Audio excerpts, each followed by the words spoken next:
नमस्कार मंडळी, निलिमा चॅनलवर आपलं मनपूर्वक स्वागत। आज आपण करूया नैवेद्याच्या पानावर डाव्या बाजूला वाढण्याचा पारंपरिक चविष्ट पदार्थ पंचामृत। पंचामृत करण्यासाठी घेतलेलं साहित्य पाहूया। शेंगदाणे भाजून सोलून केलेलं कूट, तीळ खमंग भाजून केलेलं कूट, खोबरं किसून भाजून त्याची मी मिक्सरवरती पावडर करून घेतलेली आहे, थोडेसे शेंगदाणे भाजून आणि सोलून घेतलेले आहेत, बेदाणा, काजूचे काप, हिरव्या मिरच्यांचे तुकडे, लाल तिखट, गोडा मसाला, हे पातळ करून घेतलेले थोडेसे खोबऱ्याचे काप आहेत आणि कढीपत्ता, चिंच, गूळ, फोडणीसाठी तेल लागेल, चवीपुरतं मीठ आणि मिसळण्याचं साहित्य। एवढं साहित्य आपल्याला पंचामृत करण्यासाठी लागणार आहे। आता थोडंसं प्रमाण पाहूया। दाण्यांचं कूट आणि तिळाचं कूट, आपला जो पोहे खाण्याचा चमचा असतो त्या चमच्यानी प्रत्येकी 3-3 चमचे घेतलेला आहे, वजनी 15 ग्रॅम, आणि खोबऱ्याचा किस आणि खोबऱ्याचे काप याचं मिळून वजन 10 ग्रॅम आहे। इथे मी हे दोन्ही घेतलेलं आहे, तुम्ही दोन्हीपैकी काही एक घेऊ शकता। काही वेळेला काय होतं, वयस्कर माणसांना खोबऱ्याचे तुकडे चावता येत नाही आणि मग ते पानामध्ये टाकले जातात, त्यामुळे तुम्ही तुकडे न घेता जरी पूर्ण खोबरं भाजून आणि त्याची पावडर करून घेतली तरी सुद्धा चालेल। पण हे जे काप आहेत ते पंचामृतात खूप छान दिसतात आणि मला ते आवडतात, म्हणून मी आज ते थोडेसे घेतलेले आहेत। तर चला आता पंचामृत करायला सुरुवात करूया। 3 चमचे तेल घालूया। पंचामृताला खूप तेल घालायचं नाही, कारण दाण्याचं कूट आणि तिळाचं कूट याला थोडंसं तेल सुटतं, त्यामुळे नंतर त्यावर छान तवंग येतो। तेल तापलेलं आहे, मोहरी घालते,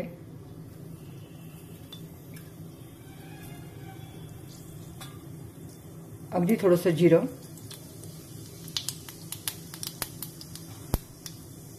अर्धा चमचा हिंग,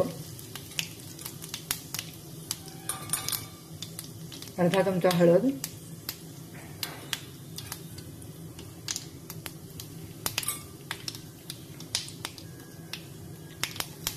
कढीलिंब,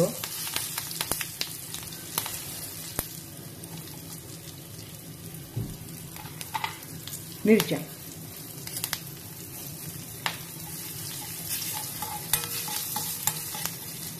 मिरच्यांचा स्वाद अगदी खूप छान येतो।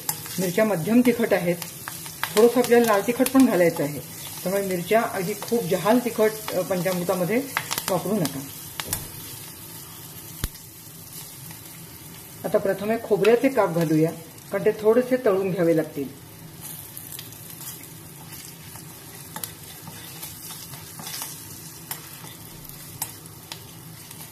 थोडासा रंग बदलेपर्यंत हे परतून घेऊया। खोबरं परतून झालं, आता घालूया काजू,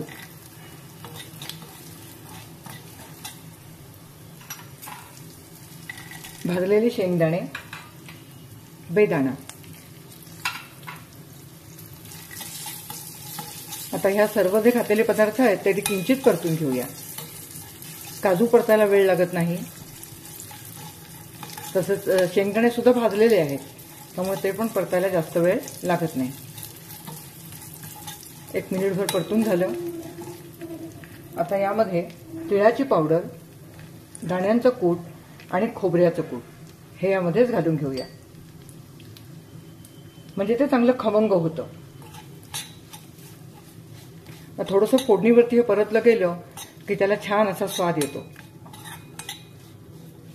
हे जे तिन्ही पावडरी आहेत त्या काही वेळेला असं म्हणजे एकत्र करून घेतल्या, त्याच्यामध्ये पाणी घालून त्याची पेस्ट करून घेतली आणि ती फोडणी टाकण्याची सुद्धा काही ठिकाणी पद्धत आहे, पण असं फोडणीमध्ये जे घातलेलं आहे ते चांगलं परतलं जातं। आता यामध्ये आपण किंचित तिखट घालायचं, म्हणजे त्याला छान रंग येतो। मिरच्यांचा तिखटपणा कसा आहे त्याप्रमाणे तुम्ही हे लाल तिखट घाला। पंचामृत चवीला गोड, तिखट, आंबट असं या तिन्ही ज्या चवी आहेत त्या बॅलन्स झाल्या पाहिजेत।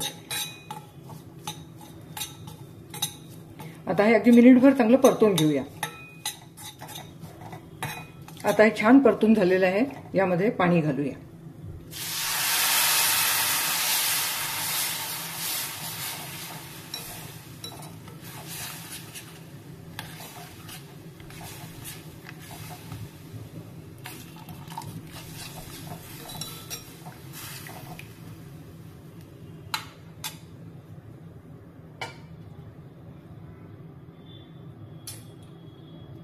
आता बाकीचे पदार्थ घालायचे त्यामध्ये.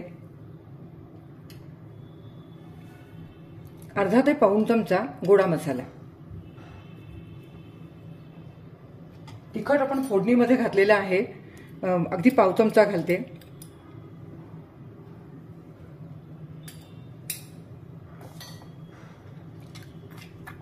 करायला अगदी सोपा असा हा पदार्थ आहे. चवीप्रमाणे मीठ आणि चव सुद्धा अप्रतिम असते या पंचामृताची. अगदी चमचाभर पानामध्ये आपण वाढतोय पंचामृत, पण पूर्ण जेवणाची लज्जत वाढवणारं असं हे पंचामृत आहे. 2 चमचे गूळ,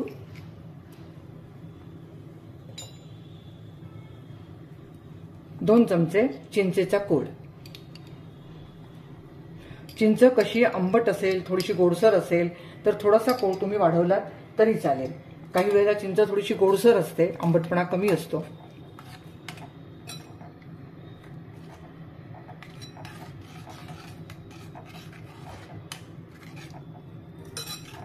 तर पहा, आता हे सर्व पदार्थ पंचामृतामध्ये घालून झालेले आहेत.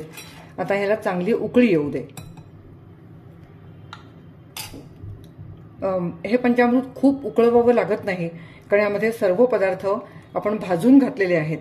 चांगले खमंग असे पदार्थ सर्वच आहेत. तीळ, दाण्यांचं कूट हे सर्वच भाजून घेतलेले आहे. त्यामुळे सर्व फक्त व्यवस्थित एकत्र होण्यासाठी आणि उकळल्यानंतर त्याची चव आहे ती आणखीन वाढते. त्यामुळे आपल्याला हे चांगलं उकळून घ्यायचं आहे. जर का जरूर वाटली तर थोडंसं पाणी घाला, म्हणजे ते उकळल्यानंतर त्याची जी कन्सिस्टन्सी आहे ती अगदी व्यवस्थित होईल. आता 3 ते 4 मिनिटं हे चांगलं उकळून घेऊया. पंचामृत 3 ते 4 मिनिटं आता हे चांगलं उकळलेलं आहे. पहा, लगेच त्याला किती घट्टपणा आलेला आहे आणि पानावर वाढता येईल एवढं ते असं सैलसर थोडंसं ठेवायचं आहे. थंड झालं की ते अजून घट्ट होईल. आज जे मी तुम्हाला प्रमाण दिलेलं आहे त्यामध्ये 8 ते 10 माणसांसाठी हे पंचामृत तयार होतं.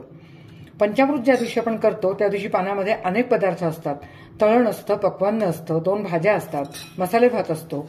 त्यामुळे हा किती जरी चविष्ट असला पदार्थ तरी तो चमच्यानी पानामध्ये आपण वाढतो आणि आवडेल तो परत एखादा मागून घेतो. त्यामुळे हे 10 माणसांचं प्रमाण आहे. ज्याप्रमाणे तुमच्याकडे माणसं असतील त्याप्रमाणे त्याची पट वाढवून तुम्ही हे पंचामृत करू शकता. पंचामृत जेव्हा आपण करतो तेव्हा फक्त लक्षात ठेवायचं की फोडणी केल्यानंतर त्यामध्ये जर का तिळाचं कूट आणि दाण्यांचं कूट परतून घेतलं तर पंचामृत खमंग होतं. त्याच्यामध्ये पाणी घालण्यापूर्वी थोडंसं लाल तिखट घालून जर का परतून घेतलं तर पंचामृताला छान रंग येतो.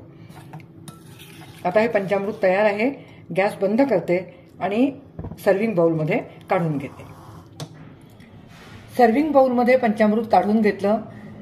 अगदी नावाप्रमाणे 5 गुणांनी युक्त आणि आंबट गोड तिखट चवीचं असं हे पंचामृत. प्रत्येक सणवाराला, उत्सवाला अगदी आवर्जून आपण हा पदार्थ करतो आणि खूप छान चवीचा असा हा पारंपरिक पदार्थ आहे. तर आता गणपती बाप्पाच्या आणि गौरीच्या नैवेद्याला तुम्ही अगदी हे पंचामृत जरूर करा. कृती आवडली असेल तर शेअर करा, लाईक करा आणि अजून माझ्या चॅनलला सबस्क्राईब केलं नसेल तर सबस्क्राईब करा. पुन्हा भेटूया अशाच एका चवदार रेसिपीसह. धन्यवाद.